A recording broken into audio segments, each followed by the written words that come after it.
warahmatullahi wabarakatuh. Salam sejahtera bagi kita semua. Tapi pun perkenalkan, nama saya Anggi Ariansa yang pada saat ini menjabat sebagai Sekretaris Desa Poho Tanjung Iman, Kecamatan Kalianda, Kabupaten Lampung Selatan.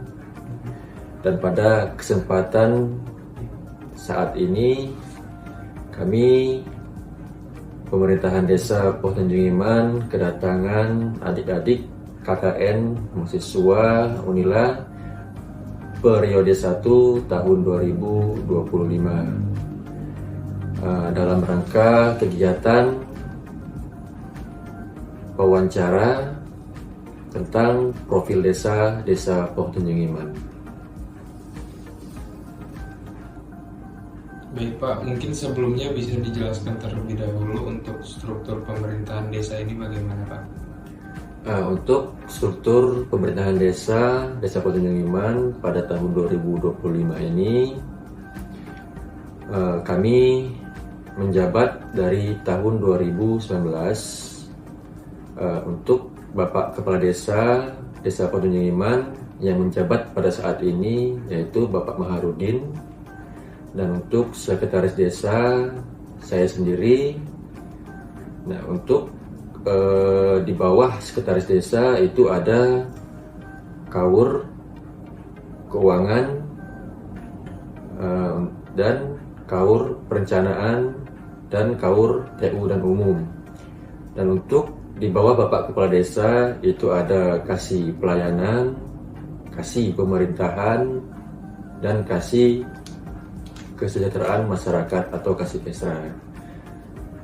Untuk selanjutnya di bawahnya lagi itu ada Kepala Dusun, dan pada saat ini itu kita ada 4 dusun, Dusun 1, Dusun 2, Dusun 3, dan Dusun 4. Kita ada 4 dusun, sekaligus di situ juga ada nama-nama dusunnya. Untuk Dusun 01 itu Dusun Poho Batu Raja, Dusun 02 Pauh Selandia, Dusun 03 Tanjung Iman, dan yang terakhir Dusun 04 itu Dusun Pauh Saka. Lalu untuk sejarah terbentuknya Desa Poho Tanjung Iman ini bagaimana Pak? Pada mulanya sebelum menjadi Desa Poho Tanjung Iman merupakan pedusunan atau dusun kecil yang terdiri dari 4 dusun, sedangkan penduduknya adalah perpindahan dari Desa Tengkujuh, diantaranya Dusun 1, di dusun pertama Dusun Tanjung Iman, yang berarti lebih atau menonjolkan dalam hal kebaikannya. Dan yang kedua itu ada Dusun Pauh Saka, yang asal mulanya bernama Pauh Tanjung Bunga. Tapi karena dusun ini yang paling duluan penduduknya, maka masyarakat mengganti namanya menjadi Pauh Saka. Artinya Saka itu lama. Dusun ketiga itu Dusun Pauh Selandia, yang asal mulanya bernama Pauh Selandia. Tetapi masyarakat lebih suka menyebutnya Selandia. Dusun ini adalah dusun kedua setelah Dusun Pauh Saka. Dan dusun terakhir yaitu Dusun 4 yaitu Dusun Pauh Batu Raja. Dinamakan Batu Raja dikarenakan di dusun ini banyak terdapat batu-batu besar, sehingga disebut Batu Raja. Dusun ini adalah dusun yang terakhir terbentuk pada waktu itu. Keempat dusun ini waktu itu masih bagian dari Desa Tengkujuh. Segala urusan baik pemerintahan maupun adat istiadat semua berpusat di Desa Tengkujuh. Seiring berkembang waktu dan keinginan masyarakat untuk menjadikan Dusun Tanjung Iman dan 3 Dusun Pauh menjadi sebuah desa, maka para sesepuh masyarakat berkumpul untuk membahas keinginan masyarakat untuk menjadikan keempat dusun tersebut menjadi sebuah desa, yaitu Desa Poho Tanjung Iman. Hal ini berdasarkan dokumen tentang sejarah yang tertulis dalam buku profil desa. Desa Pohon secara definitif berdiri pada tahun 1 Januari 1957. Selanjutnya mungkin bisa dijelaskan Pak, bagaimana untuk kondisi geografis dan batas-batas wilayah Desa Pohon Iman? Untuk kondisi geografis di Desa Pohon Iman, untuk kondisi kita berada di lereng gunung dan di bibir pantai. Tapi untuk saat ini kita ada di dataran tinggi. Untuk batas-batas Desa Pohon Iman, untuk di sebelah utara kita berbatasan dengan Desa Maja, Kecamatan Kalianda. Di sebelah selatan berbatasan dengan Desa Tengkujuh, Kecamatan Kalianda. Untuk sebelah barat berbatasan langsung dengan laut, dan sebelah timur berbatasan dengan Gunung Rajabasa. Lalu Pak, untuk jumlah penduduk desanya? Untuk jumlah penduduk di Desa Pauh Tanjung Iman terhitung di bulan Februari ini tahun 2025 itu 1.379 jiwa. Lalu Pak, dari rata-rata penduduk Pauh Tanjung Iman ini, untuk sektor pertama mata pencaharian atau pekerjaannya apa Pak kira-kira? Untuk penghasilan utama masyarakat Desa Pauh Tanjung Iman itu hampir 80% sebagai petani atau pekebun, karena kondisi geografis kita di Desa Pauh Tanjung Iman ini banyak di sektor pertanian atau perkebunan. Nah, dan untuk sisanya itu terbagi dari beberapa pekerjaan. Salah satunya itu pegawai pemerintahan, wira swasta, UMKM, dan guru. Baik, seperti yang Bapak bilang tadi, untuk mata pencaharian di sini rata-rata itu sebagai petani atau pekebun ya Pak. Lalu untuk hasil-hasil dari pertanian dan perkebunan di sini itu apa saja Pak? Untuk penghasilan utama dari sektor pertanian di Desa Pauh Tanjung Iman itu terbagi dalam beberapa jenis penghasilan, terutama dari cengkeh, terus tanaman pisang, kakao, dan kelapa. Itu dari sektor perkebunan. Dan dari sektor pertaniannya itu ada cabai dan jagung. Dan untuk produk unggulan di Desa Pauh Tanjung Iman, bisa dibilang kita ada potensi wisata yang sudah berdiri beberapa tahun ini, yaitu wisata Pantai Semuku. Dan Pantai Semuku ini bisa dibilang untuk Pantai Semuku kita ini sudah terkenal. Mungkin hanya kita kurang di pemasaran atau memperkenalkan potensi kita ke dunia luar. Lalu Pak, untuk segi tradisi atau kegiatan budaya, masih ada nggak yang sampai saat ini dilestarikan atau masih dijaga, dan berupa apa? Untuk adat dan istiadat di Desa Pauh Tanjung Iman ini masih kental dalam hal istiadat, adat istiadat budaya Lampung. Salah satunya yang masih kita lestarikan itu dalam hal kesenian. Dan yang kedua itu dalam hal acara pernikahan. Karena dalam acara pernikahan ini kita masih menggunakan adat dan istiadat atau kebudayaan Lampung. Lalu pertanyaan selanjutnya, untuk kondisi pendidikan dan kesehatan di desa ini bagaimana Pak? Untuk kondisi pendidikan di Desa Pauh Tanjung Iman ini kita memiliki satu PAUD dan satu sekolah dasar negeri Potonyengiman. Dan untuk masyarakat desa Potonyengiman itu pendidikan mayoritas itu lulusan SMA atau SLTA.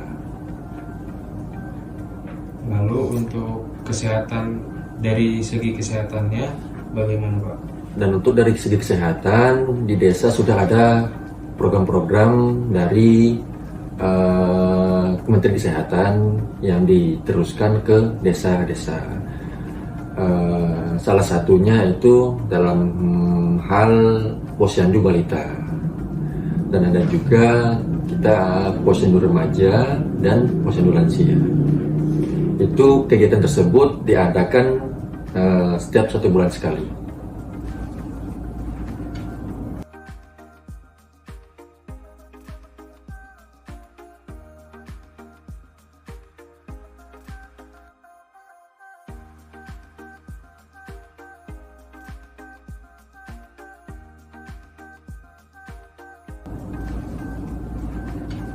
Baik, untuk tantangan terbesar dalam pembangunan desa, kira-kira ada nggak Pak yang mempersulit? Untuk tantangan hal dalam pembangunan desa itu karena desa ini sekarang masih terutama di desa Potonyengiman kita masih mengandalkan dana desa yang bersumber dari pusat. Karena untuk pendapatan asli desa kita masih dalam tahap penyesuaian atau tahap pembelajaran. Jadi untuk saat ini kita masih mengandalkan dari dana desa untuk hal pembangunan di desa Potonyengiman. Kalau dalam waktu dekat ini, kira-kira ada nggak Pak rencana atau program untuk pengembangan desa? Dalam waktu dekat ini rencana sudah kita rencanakan sejak lama, tapi kita masih ada kendala teknis di lapangan, terutama masalah sampah, karena ini masalah yang menjadi PR besar, bukan hanya di desa kita saja, tapi seluruh Indonesia mungkin. Nah, itu termasuk salah satu rencana yang akan kita selesaikan dalam waktu dekat.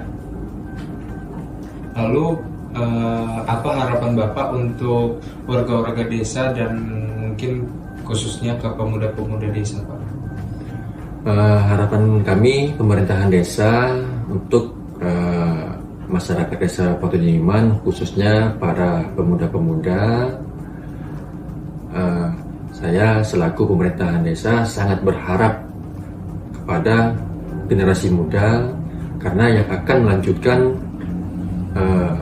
pemerintahan desa ini para generasi muda, pemuda-pemudi desa Potonyengiman.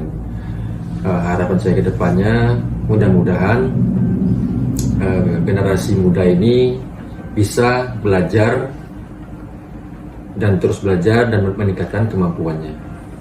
Lalu bagaimana tanggapan pemerintah desa, khususnya Bapak sendiri, terhadap program kami yang sudah terlaksana Pak? Kami selaku pemerintahan desa menanggapi tentang program kerja mahasiswa KKN adalah periode 1 ini sangat membantu, terutama di sektor pendidikan. Kalian sudah menjalankan beberapa sosialisasi, salah satunya sosialisasi tentang bahaya anti bullying.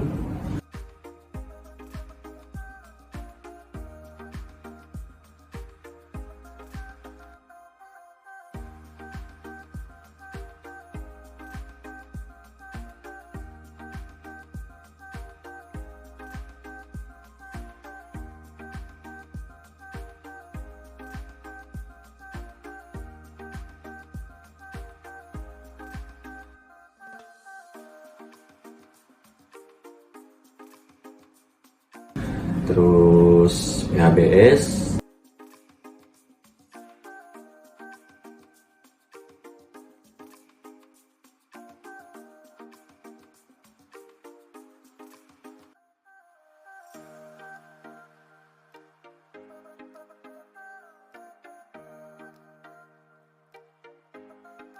dan norma UUD.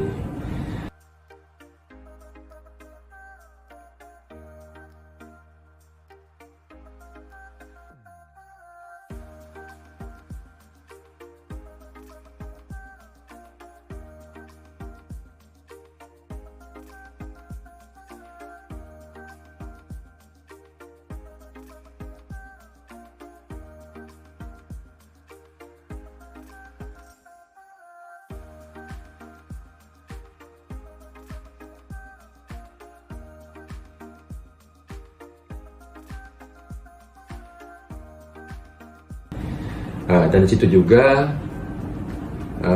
kami pemerintahan desa sangat terbantu dengan program kerja yang berupa cyber phishing.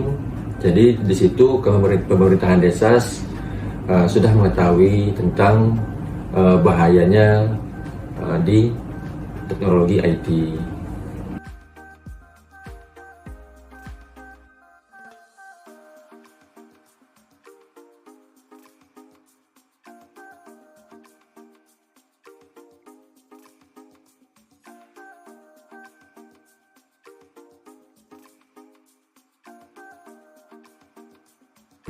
Dan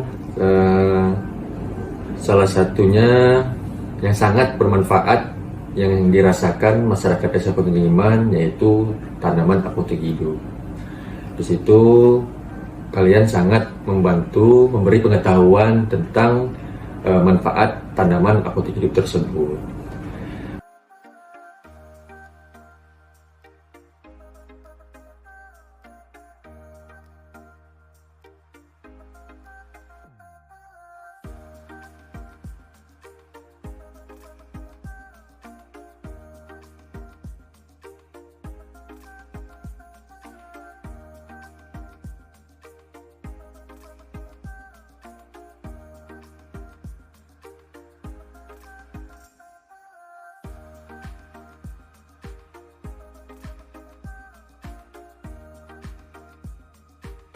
Program penerangan lampu jalan desa. Nah, selama ini kami untuk penerangan tersebut masih mengandalkan saluran listrik dari PLN. Dan di sini kalian sudah membuat terobosan dengan penerangan lampu jalan dengan tenaga surya. Ini sangat membantu kami. Mudah-mudahan kedepannya menjadi program andalan di Desa Potonyengiman.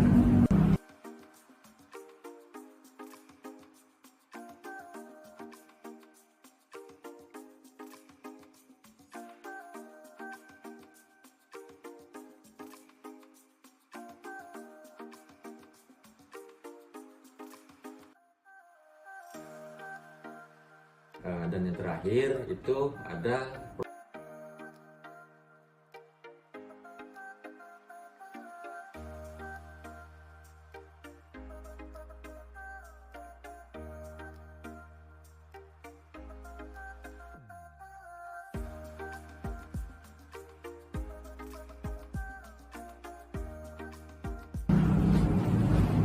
Baik Pak, mungkin untuk yang terakhir sebagai penutup, Bapak bisa memberi kesan dan pesan untuk mahasiswa KKN periode 1 di tahun 2025 ini Pak.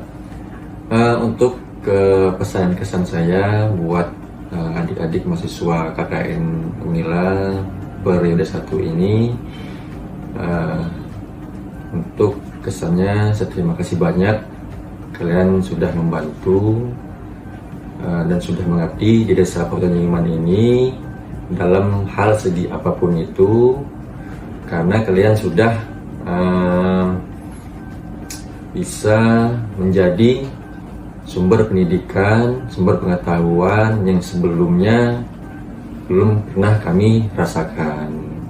Jadi pesannya, mudah-mudahan setelah kalian selesai mengabdikan diri di Desa Potonyengiman ini, untuk kedepannya kalian bisa menjadi orang yang sukses dan dilancarkan segala urusannya sampai kalian menjadi mahasiswa di tahap akhir ini.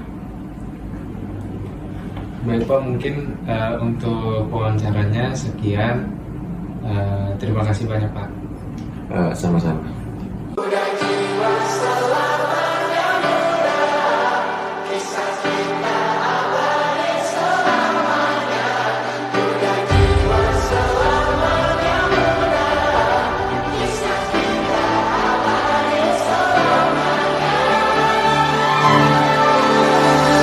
Masihkah kau mengingat di saat kita masih 17? Waktu di mana tanggal-tanggal merah terasa sungguh meriah. Masihkah kau ingat cobaan terberat kita matematika? Masihkah kau ingat lagu di radio yang merdu mengudara? Kita masih sebebas itu, rasa takut yang tak pernah mengganggu batas naluri bahaya. Dulu tingginya lebih logika.